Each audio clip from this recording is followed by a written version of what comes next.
I'm Ari Goldstein, Senior Public Programs Producer at New York's Museum of Jewish Heritage, a living memorial to the Holocaust.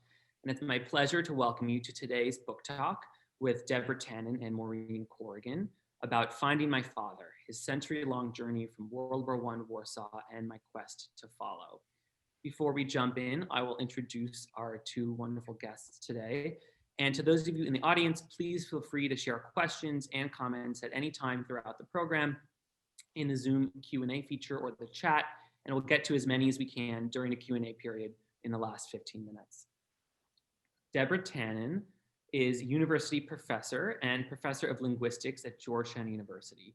She's authored many books and articles about how the language of everyday conversation affects relationships, including her best-known work, You Just Don't Understand, Women and Men in Conversation, which was on the New York Times bestseller list for nearly 4 years and has been translated into 31 languages. And I suspect some of you watching today have read it. Deborah is a frequent contributor in the news media and a distinguished lecturer, including here at the Museum of Jewish Heritage for a program in May 2006. So too many years later, but we're delighted to have Deborah back today to discuss her most recent book, Finding My Father, which is a memoir of her father, Eli Tannen's life and her own efforts to understand it. It's Deborah's most personal book yet, and it's well worth purchasing and reading on your own. So I will put a link in the chat to the book in our museum's online bookstore. In conversation with Deborah is Maureen Corrigan, who you may know as the book critic on the Peabody Award-winning NPR program Fresh Air for the last 31 years. Maureen is also the Nicky and Jamie Grant Distinguished Professor of the Practice in Literary Criticism at Georgetown. She has published 3 books of her own. She served as a juror for the 2012 Pulitzer Prize in Fiction, and she's a regular reviewer and columnist in the Washington Post and other outlets. Given our location today, I should also mention that Maureen is an expert in the literature of New York City. Without further ado, thank you again, everyone, for joining, and I'll hand things off to Maureen. Thank you, Ari.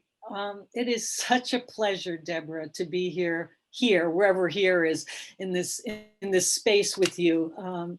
I know Deborah as an esteemed colleague, as a world-renowned linguist, and really also as a friend. One of the pleasures of Finding My Father is that before it came out this summer, Deborah and I were emailing a lot because we had sort of gotten on a jag talking about family memories, and we discovered that we had a significant amount in common. I too have family roots in Poland. I too have a family member who at least signed a Communist Party card. I don't know how involved my grandfather was in the party.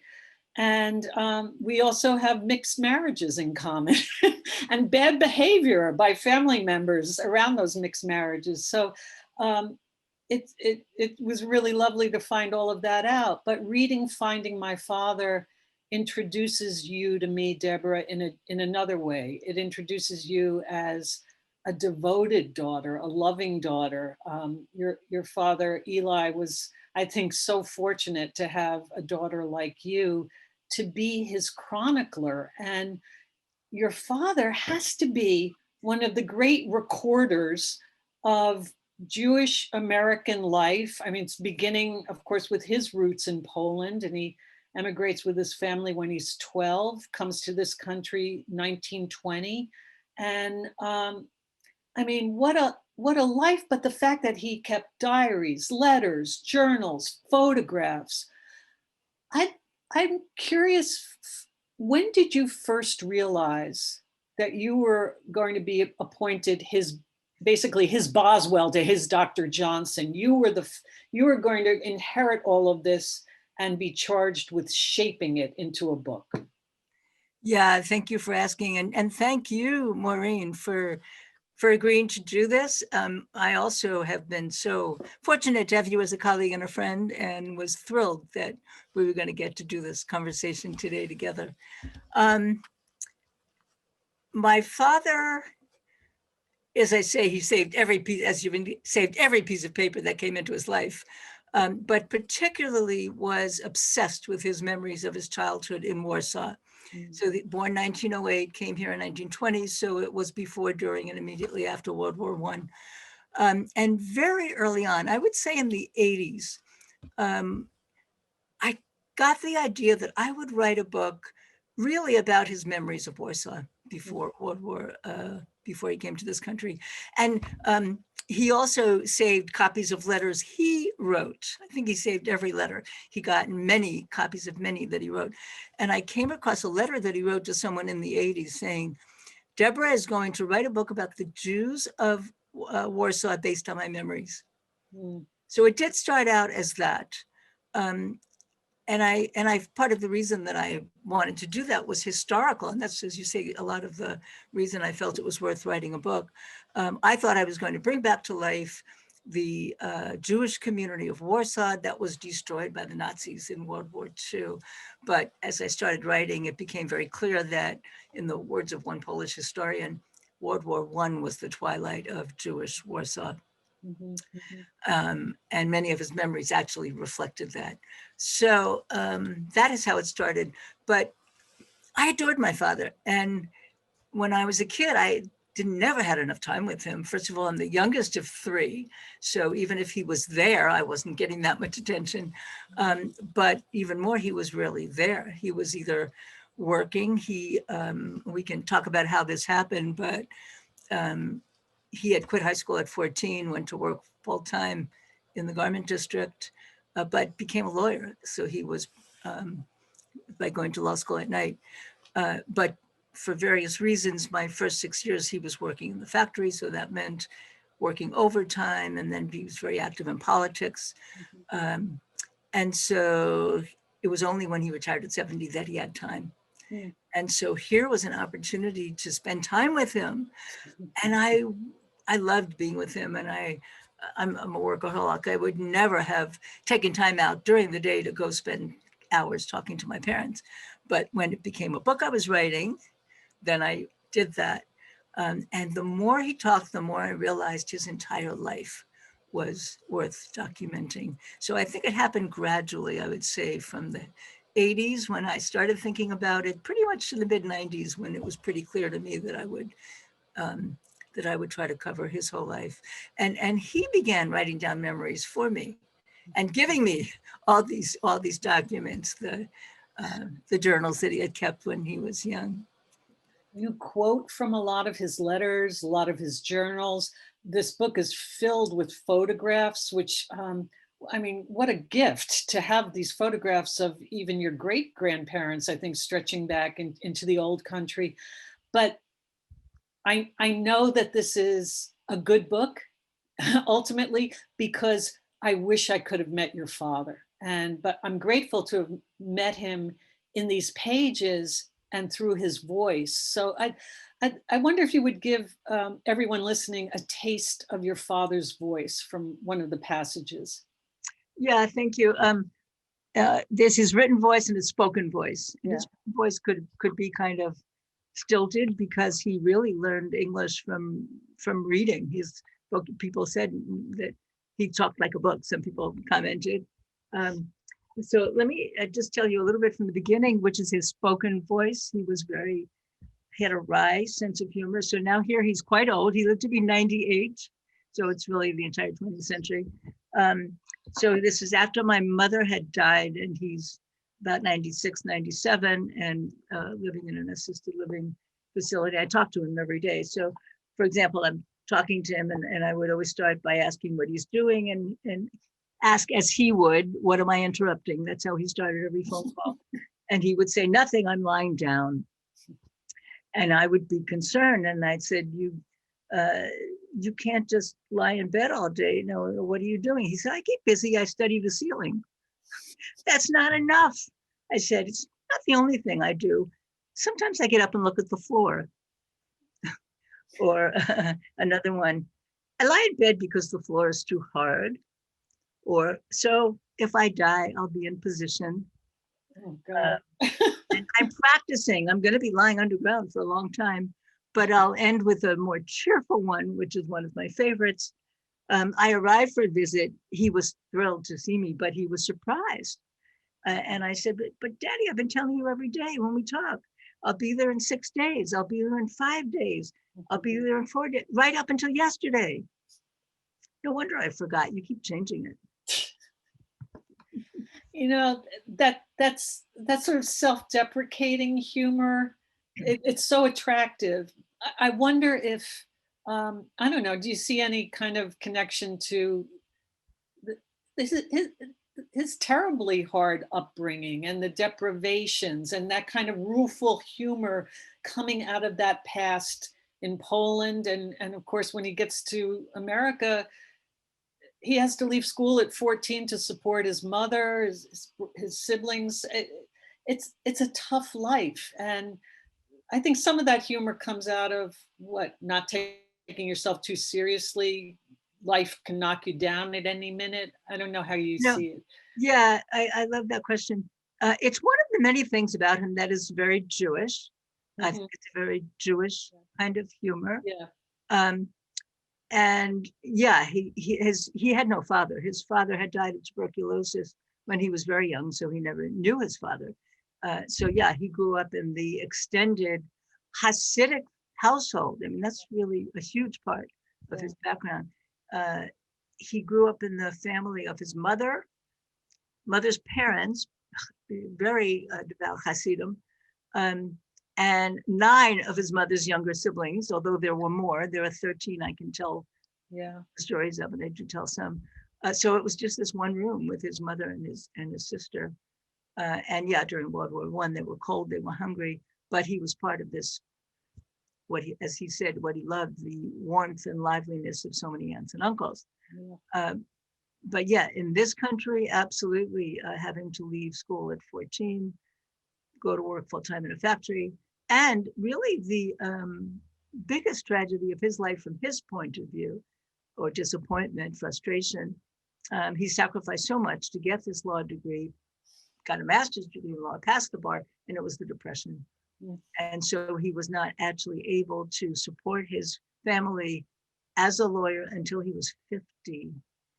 And he worked till he was 70. So 20 years that he was a lawyer, he actually started his own law firm, workman's compensation law, and 30 years that he was doing other things, trying the entire time to find a position that would be take advantage of his skills and his training, and his intelligence and his writing skills. So does that all play a role in the humor? Maybe. I came across something that he said to someone else. While he was old, I hired a student. He was in Saratoga, college student, to ask him about his past. So I had more material also to keep him company. But in one of those tapes and transcripts, I heard him say, humor is not, the opposite of humor is sadness. If you don't have a sense of humor, it's not that you have nothing, you have sadness. So yes, and there he was explicitly saying he was using it as a way to overcome the many sources of sadness in his life. I want to ask about your mother a bit. And I have to say, as I was reading your memoir, it's your memoir and his biography. It's a wonderful mix of everything, and a family biography and a detective story. I mean, you really are an investigator going into the past of your family. I kept thinking of a wonderful book from the 1980s, Paul Cowan's An Orphan in History, which is one of the first books I know I read. Paul Cowan was a reporter for the Village Voice, and that's where I started doing book reviews. He died way too young.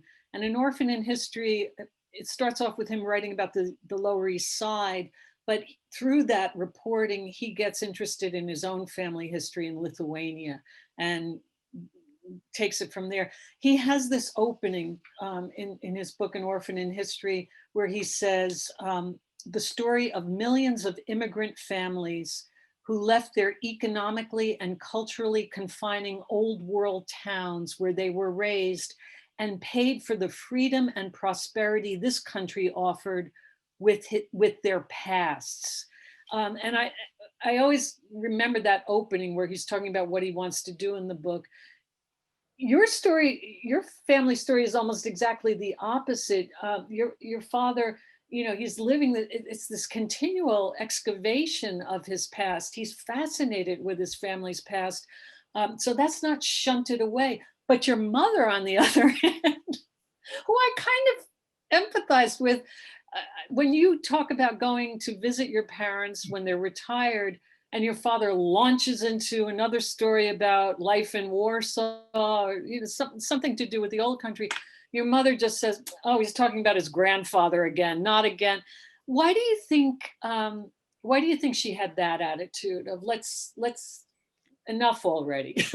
Let's live Yeah, in this moment. yeah. They were very different in many ways. And I know how common it is for especially daughters to idealize their father and be critical of their mother. Yeah. I'm aware of that, and I'm always feel a little self-conscious and guilty when I feel like I'm fitting into that stereotype. But my father's sensitivity, that was a big part of his identity. He was very sensitive, was very in striking contrast to my mother, who was not reflective, not interested in talking about the past. There's a very funny actual transcript that I have in the book where she comes in, and I was taping my father, so I have it on tape. And that's where she says, yeah, I've heard all about his grandfather. We said, join us, sit down. Oh, I've heard all that crap is what she says actually, but it was kind of funny. It wasn't, it wasn't as harsh as it was. So I started asking, she says, well, I have to think about my past, because she was a little bit envious that I'm spending all this time with my father. So I asked her, and she has no interest. She, oh, well, nothing special. What was life like in Russia? She was born in Russia and came around the same age, just around 12. And do you have any memory of your friends? I mean, my father has endless stories about everyone he knew. No, I had friends. Do you remember anything about the house? He could tell you detailed description of everything in the house. I kind of remember a table and chairs. And then she gets fed up very quickly. And I'm bugging her with questions. So she just was not reflective and not interested. Now, her experience there might have been more traumatic. She had to escape from Russia. They had to pay someone to take them through the woods in a horse-drawn carriage to Poland, because you weren't allowed to leave Russia at that time. And there's a lot of dramatic things that went on that I heard, not so much from my mother, really from my father, who told her stories as well. But I don't know if it's because it was traumatic, but I'm inclined to think it was just her temperament, that she wasn't oriented that way. And yeah, I mean, it was kind of, I think that's one of the reasons that he loved talking to me so much, because I wanted to listen and she didn't. Yeah. Talking about gender differences in the attitude to the past, and which is right up your alley, right? This is your area of expertise. I was fascinated by the stories that you told about your father's aunts, or that stories that he told about his aunts, particularly Dora and Magda. And I was expecting one kind of story about women's lives back in Poland. And in fact, well, I'll let you tell it. I mean, there's Yes, I have a chapter on this. This is astonishing. The family he grew up in, again, Hasidim, many aunts and uncles, brothers, and his mother's brothers and sisters. The women were all highly educated, except the oldest. The oldest was married in an arranged marriage to another Hasid, had 5 children and raised them. So she lived that traditional life. There's a lot about her too. But all the others, the women, except for my grandmother, who was the second oldest, many of them didn't marry until way, way later. And several of them never married, but they were highly educated. The brothers were not. How did that happen? And my father explained, the brothers were the ones that mattered. They could not be exposed to secular education. It would corrupt them. And so they spent all their time studying Talmud. with one exception, they rebelled. This is how it was the end of Hasidic Warsaw, regardless of, not because of the Germans, but just because of the situation there. Most of the brothers, all except the youngest one, they gave it up. And we have pictures from Poland of their wearing Western dress, not the Hasidic dress. But the women, one was a dentist. My grandmother was the founder and principal of a school. She probably wouldn't have done that if her husband had lived, but because her husband was gone, she also had to work, and she had the college education. And Dora, who was, she went to Zurich and studied physics and mathematics, and she studied physics with Einstein.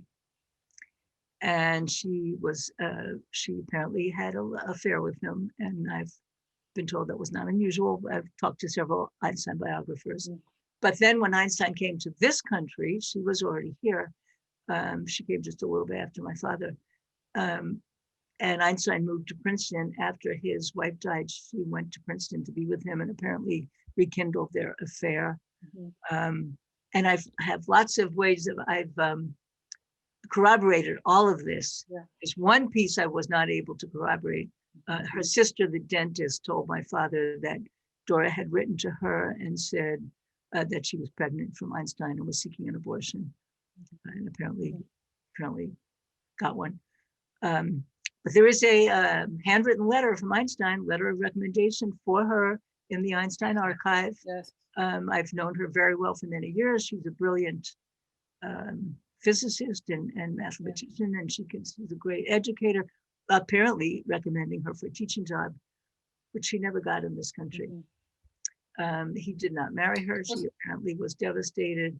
And the last thing I have from her, again, my father saving everything. I mean, so much of the book is like a research project and like a thriller trying to find out this information. But he gave me all this material.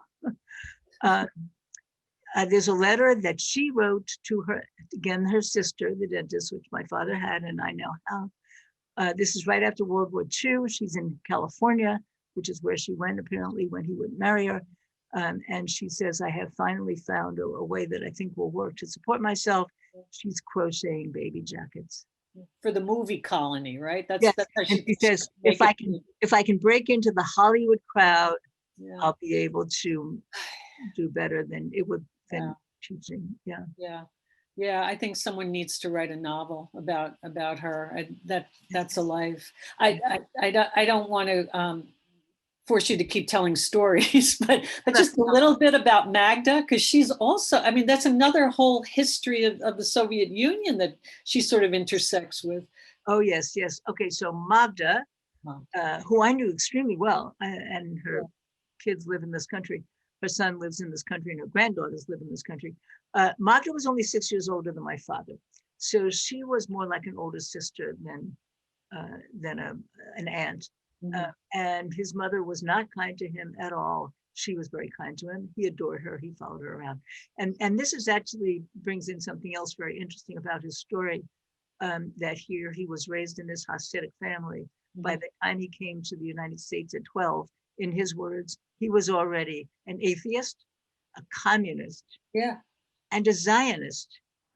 And that was Magda's influence. This was the era of the Bolshevik Revolution. You know, like young people in all periods, in our period now, they look around, they see injustice, they see poverty, they want a better world. And at that point, communism was brand new. The Bolshevik Revolution represented this great hope for mankind. And that's what she and her friends were swept up in that. So how do I know Magda and how did she survive? She had been in jail as a communist. She spent 8 years of her life in jail as a communist.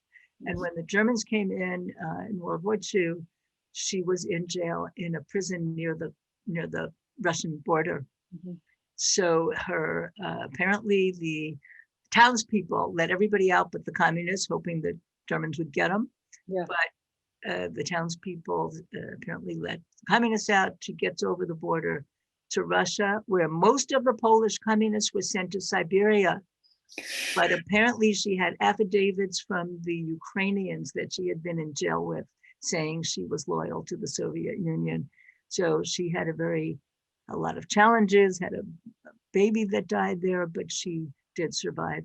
Yeah. And came back to Poland as an officer in the Polish army. Oh, And I love the photo of her. her in her army uniform. Yeah, yeah. She had a high-ranking position in the Polish government, and contacted the family after World War II, and that's how I got to know her. There are so many stories. We're talking about the large public history that your family's history intersects with, and then there's the private history. And you have one chapter in the book entitled "Sex, Lives, and Love," which everybody immediately wants to read that chapter, as I did. The photograph advertising this event, our talk, is a beautiful photograph of your parents' wedding, allegedly. And as I especially love your mother looks like Myrna Loy or something, I mean, that wonderful outfit. But you respectfully, but in such a clear-eyed way, start to take apart the story behind that photograph. And I don't want to put you in the position of spilling the beans too much, because this book really is, in a sense, an investigative story about your family's past. But I wonder, you mentioned that you hired someone to interview your father. You mentioned in this chapter that you hired someone to interview your parents about their romance.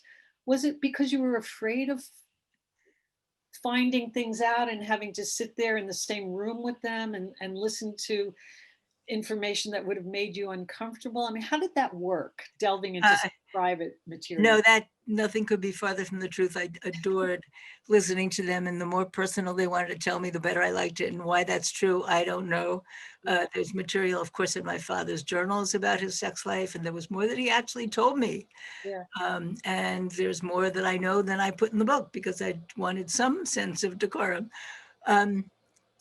No, that thing about hiring people was very interesting, though, because it allowed my mother to tell the story of her courtship to someone who knew nothing. Yeah. That hiring someone goes way back. My sister, my older sister, Naomi, who I, by the way, is probably listening today, she just learned that there was somebody who did this. And again, it was the 80s. That I hadn't yet started this seriously. And we thought, let's just get this person to give my parents' stories. Yeah. Okay. But then later, my mother told me all the same things herself. But when I heard it, there was really the first time. The story of my parents' marriage is fascinating because, and I guess for everybody, there are these alternate lives that you might have lived if you had made other decisions. But there was someone that both my parents referred to. It was not a secret, and it was not in any way tense. My mother's rival. They referred to this other person as my mother's rival. I call her Helen. It's a pseudonym. But when I began talking to my father about his past, and her name would come up, and he said things that were just so intriguing. Like once I said, referred to one of them as other girlfriend, and my father said, "Oh, your mother wasn't my girlfriend. Helen was my girlfriend." Yeah. Or another time I said, "Were you dating so-and-so at the same time too?" "Well, I never really dated your mother." Yeah. "Well, maybe the last year I was sort of like a boyfriend, but just we were together." It was mysterious. Yeah. Yeah. And they both often referred to how he might have married Helen. Yeah. So I wanted to know why. And then there was very intriguing that my father commented he had saved Helen's letters. Oh, would And you he said, find like behind a boiler or something in the basement? I don't know where they are, but if I could find them, I'd give them to you. And he's given me all this stuff. So yeah, he was going down to the storage room. I offered to go with him. And then whatever he was looking for, he found it. And I said, why don't we look for those letters? Sure, he said. And he was very organized. He labeled everything. So just as he hoarded memories and letters, he was a hoarder, but he labeled things. And so it didn't take that long, but the last box, it was on the highest shelf, off to the side, pressed against the wall. And I, pulled it toward me to look in it. Yeah. And I heard a plop. And I reached behind it, and he had wedged this envelope with the letters between the wall and that far away carton. And not only was it her letters, but it was copies of many of his letters to her. And so here was a window into that relationship. And so, yeah, I have a chapter about that. Yeah. Many people say it's their favorite. Yeah. But it's also a window into sexual mores of the time that I don't think I've gotten in such a, the word these days is granular way. I mean, it really, kind of the way even that phrase, we got serious, what that means. Yes. Both my parents referred to serious, and I surmised after looking at the letters and the dates and figuring out the bits from their various stories, that meant having sex. Yeah. And so my mother said to me at one time, all my girlfriends were sleeping with their fiancés. We were all, we didn't talk about it, but we knew. And I said, but Daddy wasn't your fiancé. And she said, well, maybe I thought if we had sex, he would be. And I think that's pretty much what did it. Yeah. Boy, your household talk was so different from mine. And especially if there are so many families where the father doesn't talk. Yes. Yeah. Right. And my father had all these pen pals, women who started writing to him to find out their father's stories. And then they just sort of kept it up because he loved writing, and he wrote letters to everybody who would write to him. Yeah. You mentioned this earlier in one of your comments, but I think the role of chance, of fate, destiny, God, whatever, it's such a constant throughout these stories. If you went to the Catskills that weekend, you'd marry that person. If you didn't go, you'd marry the other person. And it just keeps coming up again and again. And one of the, I guess, moments where chance intervenes is that your father becomes a cutter in the garment industry. And that's his work for years, which brings him into contact with radical politics and all sorts of other events. But I was so taken when you say in your book that an interviewer once asked you, well, wait a minute, you say you grew up working class, but your father was a lawyer. How is that? And it really just speaks to the sort of the shifting class identities that we can have in this country, depending on what kind of work you're doing at what time. So would you talk a little bit about your father's work in the garment industry? Yes, and it was 13 years as a cutter. And I say in the beginning of the chapter about work, when he sat down to write his life after he retired, he started by listing all the jobs he had held and all the work he had done, and it came to 68. Amazing. 68 jobs. And then he said about describing in great detail every one of them and what the work was and who the people were. And, but to him, I think he looked back on that with a combination of pride, because he had done whatever he had to do to support his family. First his mother and sister, then his wife and children, and also a tremendous feeling of regret, which I don't think I understood until starting to write the book, because I knew there was a tremendous feeling of regret about one decision and one job. And that was encapsulated in the name of a town, Danbury, which he and my mother, they all talked about this Garden of Eden that he had ejected the family from. But that's what led to the factory. And just briefly then, in 1941, on the basis of a civil service test he had taken, it was still the Depression, but things were opening up. The United States had entered the war. He was offered a job as a prison guard at the federal penitentiary in Danbury, Connecticut. He didn't apply for a job as a prison guard. He didn't ever thought that was a job he would ever have, but he took it, and it turned out to be a very happy time for everybody. They were living in a house for the first time.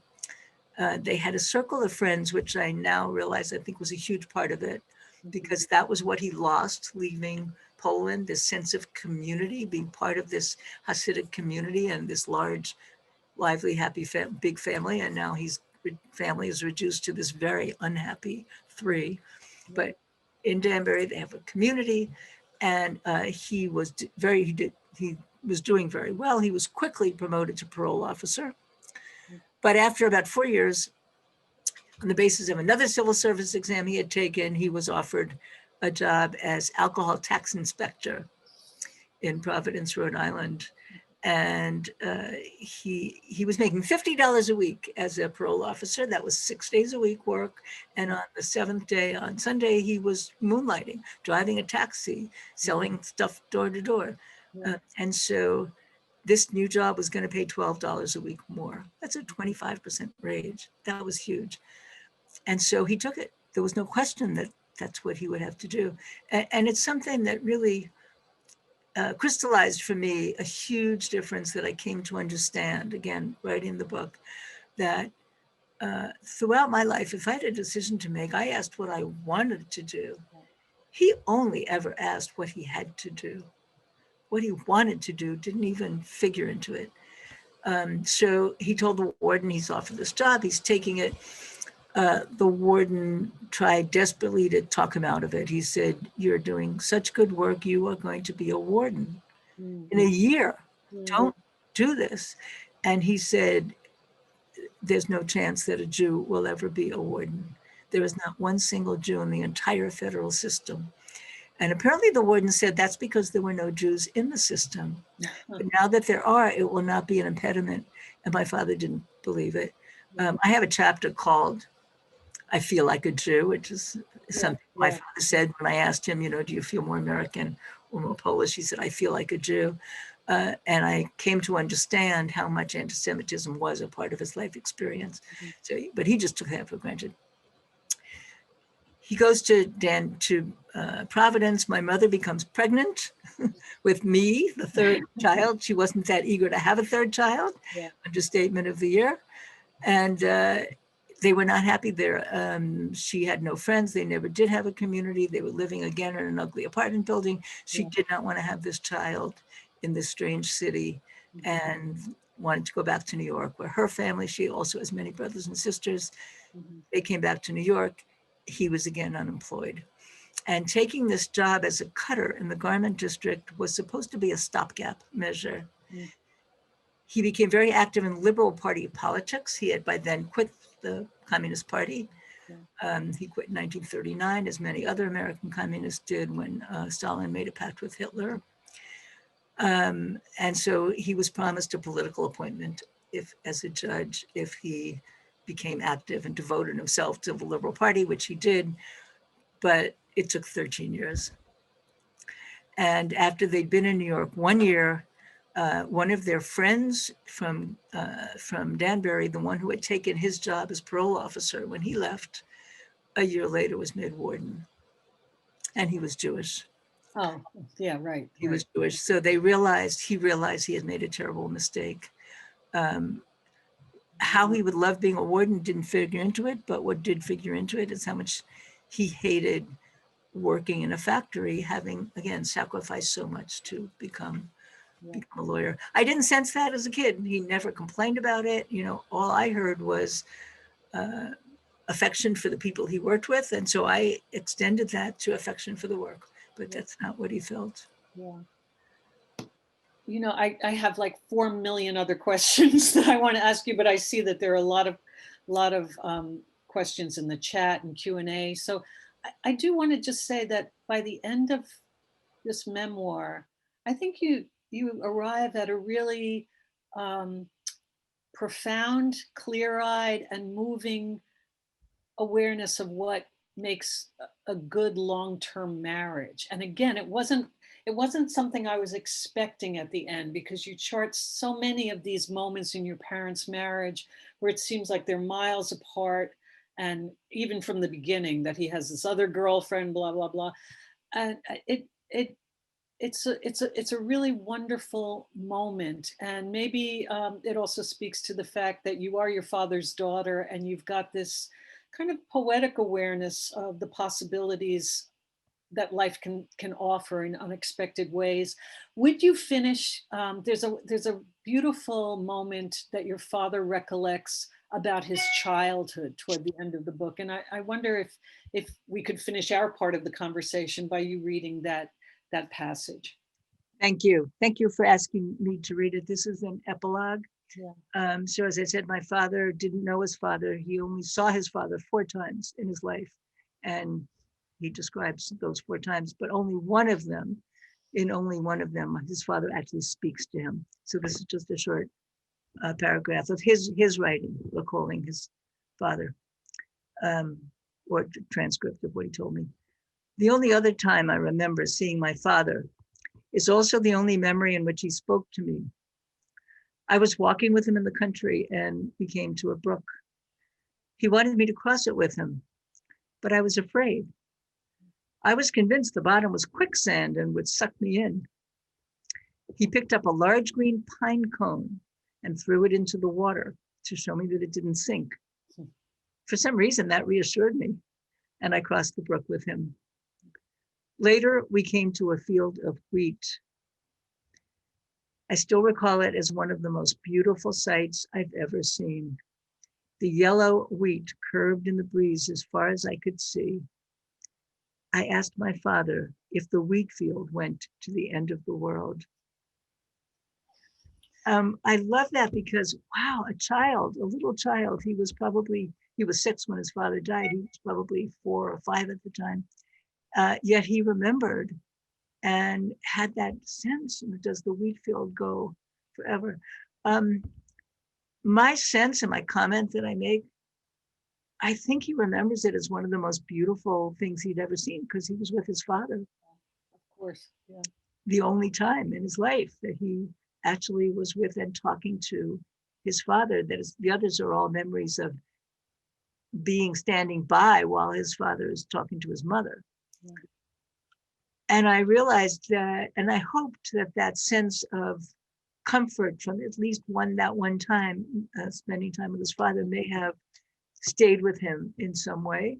Yeah. But I definitely feel that by telling me all his stories and leaving me these mountains of words that he spoke and that he wrote, that I kept him with me till the end of the earth. Yeah. You still keep him with you. Yes, of course. Thank you so much, Deborah, for this conversation. I think people are eager to get in on it. So we will turn things over to Ari. Again, there are some great audience questions that have come in. So I'll start with 2, which I think we can bundle. Dr. Eva Fogelman asked, which Hasidic sect was your father born into? And there's another question which says, do you feel any sense of connection to Warsaw today? And I'm wondering how, those are part of the Thank you for those questions. His grandfather was a Gera Hasid, follower of the Rebbe of Ger. And that is significant. When I read about well, it's complicated, but the fact that all those aunts became educated was probably in some way related to his being a Ger Hasid, because apparently there was more openness to secular education, at least for girls there. And the second part of the question was what? Oh, well, do I have any connection to Warsaw? I've been back to Warsaw with my father at least twice, and as I said, I went for a month myself after college, stayed with my aunt Magda, his aunt Magda, and Magda has a son born after the war who's just a year younger than I am, and he's a very close friend of mine. So yeah, I feel that connection because of that, and because of the affection that my father had for his childhood in Warsaw. But no Jew can forget what happened to the Jews of Poland and Warsaw in World War II. So there certainly is that sense of dissonance about the positive memories that my father had, which was a child's point of view from a very different era. And that certainly is true, having the conversation in our context as a Holocaust museum. Uh, that leads me to this question from Julie Layton. Can you tell us about your own Jewish identity? Yes, thank you. And again, I have a chapter where I discuss this, both my father's and mine, because this is maybe the central mystery of my, not mystery, but what's so intriguing about my father's life, to be raised in this Hasidic family, become an atheist, and still be thoroughly Jewish. You know, as they say, when I asked him, does he feel more Polish American? He said, I feel like a Jew. He gave us a very strong Jewish identity. It was not about the religion, but it was about Jewish heritage.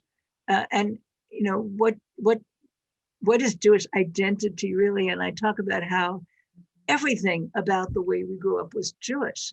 Not the neighborhood. Grew up in Brooklyn, but it happened to be a Catholic neighborhood. My best friend was Kathy O'Leary, but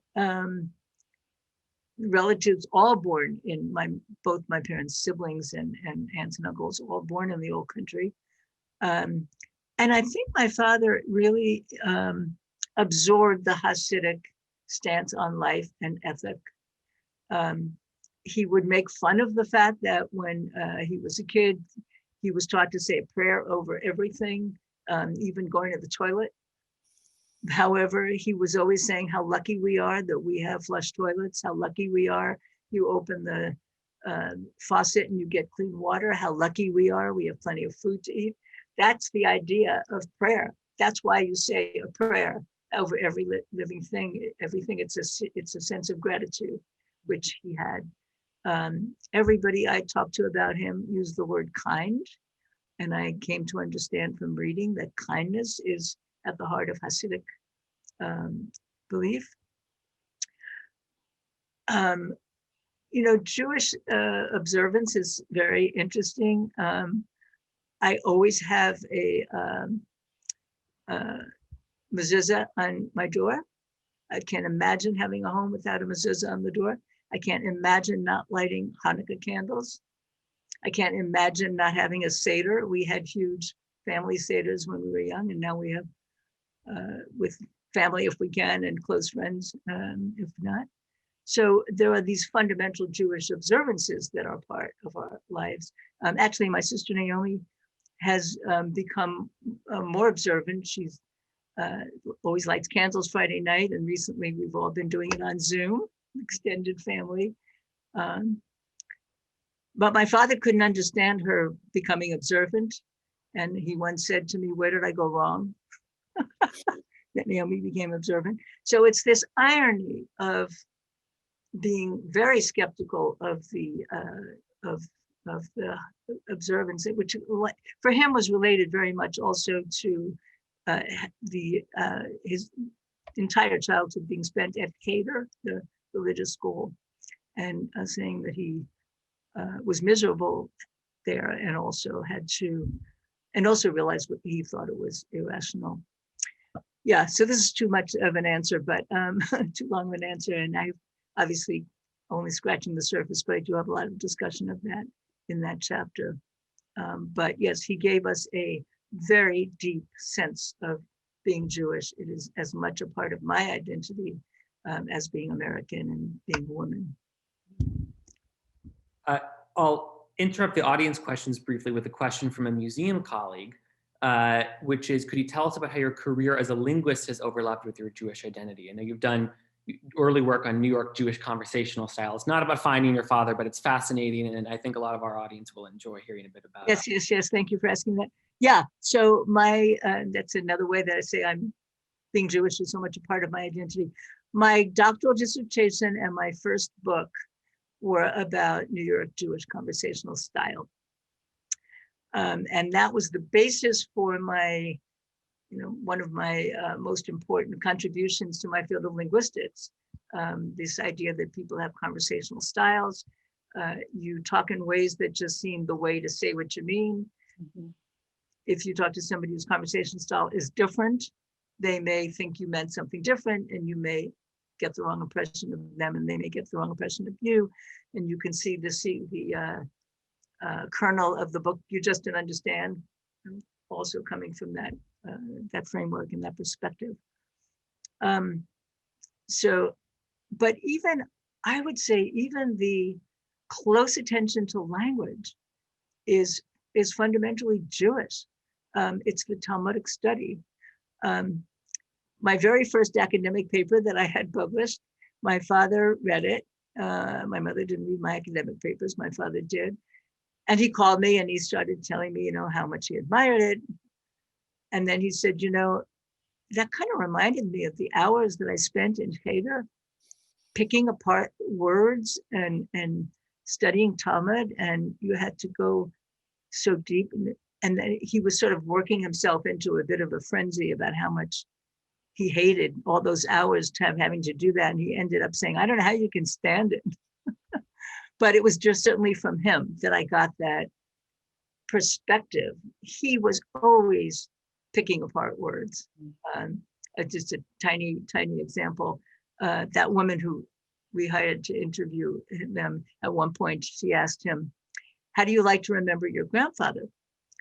And he said, like it or not, I remember it. So he sort of perceived the words in her question, slightly criticized them, but that was his relationship to language, and I'm sure I got that from him. Thank you. Here's a question from an attendee who is the descendant of a Jewish immigrant from Latvia and is piecing together their family story. So their question is, what does it take to write this kind of book? And do you have any advice for people that are working through their challenging questions in their roots? Yeah, for me, it was a pleasure because I love poking through stuff and trying to make a pattern from what I see. But it can be overwhelming because you have, and I especially had so much. It took me a long time to write this book. Sometimes I say it took me not just longer than any of the other books I wrote, but longer than all the others put together. And that's partly because there was so much different material and I wasn't sure what to include, what to leave out. And everything I had to leave out was painful. Guess that's true in a way in all books. But I would say just follow all the leads. Just jump in anywhere and then follow all the leads in whatever direction they take you. And don't worry now what you're going to do with it all. Just collect it all, and later down the line, you can maybe figure out what you want to do with it. I'll ask one more audience question here and then give both of you, Maureen and Deborah, a chance to offer any concluding thoughts that you have before we close the program. Linda Breen is asking, Deborah, did you ever try to find Helen or anyone who knew her? Is that Linda Breen, my cousin? Selected for that purpose, but it may be. When my father was alive, he said if he only knew that Helen had married, he could go to his grave with a clear conscience. He spoke frequently of how guilty he felt that he had married somebody else and therefore not her. I never got him, he never said that he regretted the choice he made. If he had married Helen, he would have felt guilty about marrying my mother. So I always tried to give my father whatever he wanted. So I did try to find her and find out so I could tell him if she had married. I hired a private investigator. This was the mid-90s, so the internet was not as advanced as it is now. And he was not able to find her. So by the time my father died, I had not had any success. I have since, somebody I know is really good with finding records. She was gone by this time, but he was able to find out that she had married. So I'm reassuring my father, wherever he is now, that he can rest more safely in his grave. By the way, that same friend pointed out to me, I was buying into his idea, which very much shaped my parents' view of the world, that if a woman is married, her life is a success. If she is not married, her life is a failure. End of story. Helen could have been much happier unmarried than my mother was married. I mean, who knows? But she did eventually marry. But she was gone. No, I don't. So I know I never actually found her as a person. Thank you. Anything either of you want to leave us with? I just want to say that what Deborah how Deborah put it about looking at all the trails, going down all the trails when you're doing research and seeing where they lead. That is the strength of this book, because you don't impose what you want to find on those stories. You really let those stories tell themselves and take us into surprising areas that we don't expect. So it's one of the things I think of as a particular strength of this memoir. Well, thank you. Thank you so much. And again, thank you, Ari, and the museum for doing this. And thank you, Maureen, so much for understanding the book as I hoped to have communicated it. That means so much to me. And I guess the only thing I would say in closing, for me, the biggest challenge was bringing together the historical and the personal. In a way, my image of the book starting out was just historical. In fact, I resisted it being called a memoir, even to the point of writing the catalog copy. I was still saying, it's not a memoir, it's biography of my father.